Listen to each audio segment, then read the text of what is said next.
السلام علیکم ویورز، میں نازشہ آپ کے ساتھ ہوں۔ آج میں آپ کے ساتھ شیئر کروں گی کہ صحابی رسول اور خلفائے راشدین کس طرح اللہ تعالیٰ سے حیا کرتے اور کتنا وہ اللہ کے احکام کو بجا لانے میں خوفزدہ رہا کرتے تھے کہ کسی کے ساتھ زیادتی نہ ہو جائے، کسی کا نقصان نہ ہو جائے، ان سے ذاتی طور پر کوئی گناہ نہ سرزد ہو جائے۔ حضرت سیدنا مالک بن دینار ایک مرتبہ قبرستان کے پاس سے گزر رہے تھے کہ آپ نے دیکھا کہ لوگ ایک مردے کو دفن کر رہے ہیں۔ یہ دیکھ کر آپ بھی ان لوگوں کے قریب جا کر کھڑے ہو گئے اور قبر کے اندر جھانک کر دیکھنے لگے۔ اچانک آپ نے رونا شروع کر دیا اور حضرت مالک بن دینار اتنا روئے کہ غش کھا کر زمین پر گر پڑے اور بے ہوش ہو گئے۔ لوگ مردے کو دفن کرنے کے بعد آپ کو چارپائی پر ڈال کر گھر لے آئے۔ کچھ دیر بعد آپ کی حالت سنبھلی اور جب آپ ہوش میں آئے تو لوگوں سے فرمایا کہ اگر مجھے یہ خدشہ نہ ہوتا کہ لوگ مجھے پاگل سمجھیں گے اور گلی کے بچے میرے پیچھے شور مچائیں گے تو میں پھٹے پرانے کپڑے پہنتا، سر میں خاک ڈالتا اور بستی بستی گھوم کر لوگوں سے کہتا کہ اے لوگو، جہنم کی آگ سے بچو، اور لوگ میری یہ حالت دیکھنے کے بعد اللہ تعالیٰ کی نافرمانی نہ کرتے۔ پھر جب حضرت مالک بن دینار کے وصال کا وقت قریب آیا تو آپ نے اپنے شاگردوں کو یہ وصیت فرمائی کہ میں نے تمہیں جو سبق سکھایا اس کا حق ادا کرنا، اور جب میں مر جاؤں تو میری پیشانی پر بغیر روشنائی کے یہ لکھوا دینا کہ یہ مالک بن دینار ہے جو اپنے آقا کا بھاگا ہوا غلام ہے۔ پھر مجھے قبرستان لے جانے کے لیے چارپائی پر مت ڈالنا بلکہ میری گردن میں رسی ڈال کر ہاتھ پاؤں باندھ کر اس طرح لے جانا جیسے کسی بھاگے ہوئے غلام کو باندھ کر منہ کے بل گھسیٹتے ہوئے اس کے آقا کے پاس لے جایا جاتا ہے۔ اور قیامت کے دن جب مجھے قبر سے اٹھایا جائے تو 3 چیزوں پر غور کرنا۔ پہلی چیز کہ اس دن میرا چہرہ سیاہ ہوتا ہے یا سفید۔ دوسری چیز کہ جب اعمال نامے تقسیم کیے جا رہے ہوں تو مجھے نامہ اعمال دائیں ہاتھ میں ملتا ہے یا بائیں میں۔ تیسری چیز یہ کہ جب میں میزان عدل کے پاس کھڑا کیا جاؤں تو میری نیکیوں کا پلڑا بھاری ہے یا گناہوں کا۔ یہ کہہ کر مالک بن دینار ساروں کے تار رونے لگے اور کافی دیر آنسو بہانے کے بعد ارشاد فرمایا، اے کاش میری ماں نے مجھے جنم نہ دیا ہوتا کہ مجھے قیامت کی ہولناکیوں اور ہلاکتوں کی خبر ہی نہ ہوتی اور نہ ہی مجھے ان کا سامنا کرنا پڑتا۔ پھر جب رات کا وقت ہوا تو آپ کی حالت غیر ہونے لگی۔ اسی وقت آسمان سے آواز آئی کہ مالک بن دینار قیامت کے ہولناکیوں اور دہشتوں سے امن پا گیا۔ آپ کے ایک شاگرد نے یہ آواز سنی تو دوڑ کر آپ کے پاس پہنچا۔ اس نے دیکھا کہ آپ پر موت کی کیفیت طاری تھی اور آپ کی شہادت کی انگلی آسمان کی طرف بلند کر کے آپ کلمہ طیبہ کا ورد کر رہے تھے، اور اسی وقت آپ نے آخری مرتبہ لا الہ الا اللہ محمد رسول اللہ کہا اور آپ کی روح پرواز کر گئی۔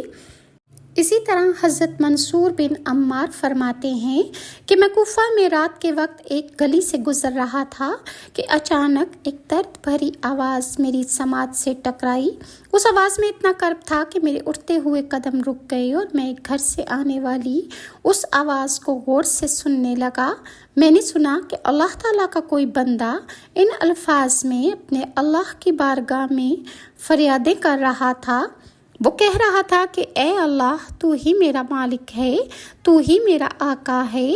تیرے اس مسکین بندے نے تیری مخالفت کی بنا پر سیاہ کاریوں اور بدکاریوں کا ارتکاب نہیں کیا بلکہ نفس کی خواہشات نے مجھے اندھا کر دیا تھا اور شیطان نے مجھے غلط راہ پر ڈال دیا تھا جس کی وجہ سے میں گناہوں کی دلدل میں پھنس گیا۔ اے اللہ، اب تیرے غضب اور عذاب سے کون مجھے بچائے گا؟